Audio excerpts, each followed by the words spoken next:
Les films et les scènes qui ont marqué la vie des people, c'est tout de suite dans Une vie d'étoile. Bonjour Johan Sfar. Alors, Bonjour. Quels sont les films qui vous ont inspiré vos plus belles bulles? Il y en a plein, je ne sais plus du tout lesquels je vous ai dit, mais en revanche, je suis certainement d'accord avec le choix que j'ai fait l'autre jour. Alors, le premier choix que vous avez fait, c'est Nosferatu de Murnau. Ah ouais, alors ça ouais. Ça c'est vraiment un choc fondateur, mais sans doute pas seulement pour moi.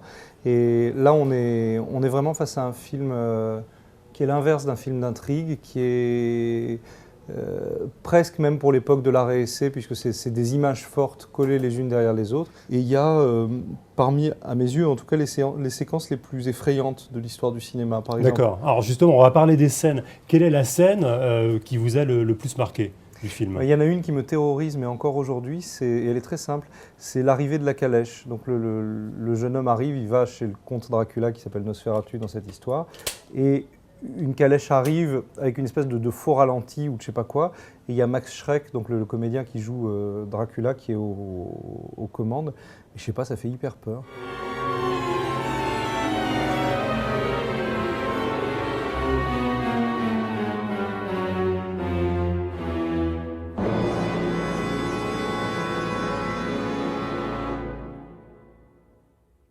C'est parfois comique malgré eux, ces films-là. À un moment, le vampire arrive dans la ville en portant son cercueil, comme s'il avait sa valise.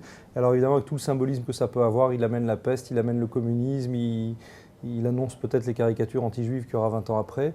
Et c'est un film qui est tout entier voué à la détestation de l'étranger, à la détestation de l'autre, avec la meilleure volonté du monde. Il est farci de toutes les terreurs et toutes les haines que se trimballait l'Allemagne à cette époque-là. Un autre chef-d'œuvre du cinéma, Amarcord de Fellini. Et je crois que Fellini, c'est l'un de vos cinéastes préférés, pour ne pas dire votre cinéaste préféré. Oui, c'est... comment il s'appelle Sergio Castellitto disait Fellini, c'est la raison pour laquelle.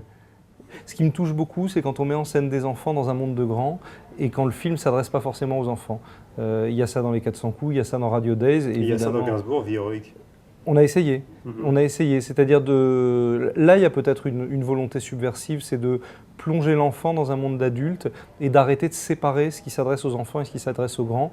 Donc toute cette espèce de côté bizarre de faire fumer un gosse, de le montrer en train de draguer une grande, de le montrer en train de parler comme aucun enfant ne parlerait, finalement on se dit c'est peut-être Gainsbourg bourré à 4 h du matin qui a raconté ce dont il se souvient de son enfance, alors peut-être que c'était pas comme ça.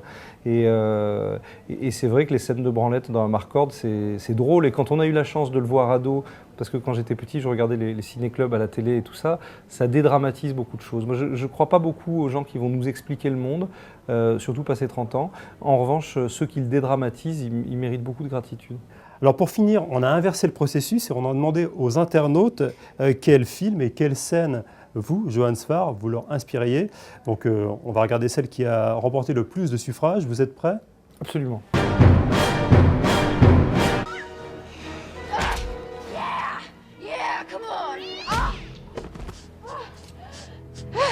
Is that all you got? Huh? Come on, give me your best shot. C'est énorme. C'est énorme. Vous avez compris pourquoi les internautes ont choisi cette scène. Parce qu'il y a un chat. Parce qu'il y a un chat. Comme dans Gréco de Gainsbourg. Et puis comme dans Le chat du rabbin quand même. Absolument. Oui. Pourquoi avoir eu recours à un chat pour faire passer vos idées? Le chat, c'est assez touchant parce que non, c'est pas un exclu, il est dans la famille, mais on l'écoute pas. Donc les enfants sont un peu dans la même situation. Puis quand j'étais petit, j'avais pas le droit d'avoir d'animaux, alors dès que j'étais grand, je me suis rattrapé. Et non, c'est des vieilles choses qui remontent à Ésope, quoi, d'utiliser des animaux pour raconter ce qu'on a à dire. C'est très bien. Et puis là aussi, ça s'adresse faussement aux enfants parce que il y a... Je sais pas, j'aime bien les animaux qui parlent. Mais merci en tout cas, Johan Sfar. Merci beaucoup. Donc on rappelle que Gainsbourg, Vie héroïque est dans toutes les salles en ce moment avec Eric Elmosisno, Lucy Gordon et Laetitia Casta. Gainsbourg, hors champ, c'est un livre paru chez Dargaud, une espèce de bible, 480 pages avec tous les croquis que vous avez fait avant le tournage du film. Et puis bientôt, on parlait de chat, Le chat du rabbin sera au cinéma. Dans un film d'animation, vous êtes en train de nous concocter. Absolument. Et ça sort, je crois, enfin c'est prévu en tout cas pour le mois de juin. On l'a terminé et on cherche le moment le plus intelligent pour le sortir. Merci à vous. Merci.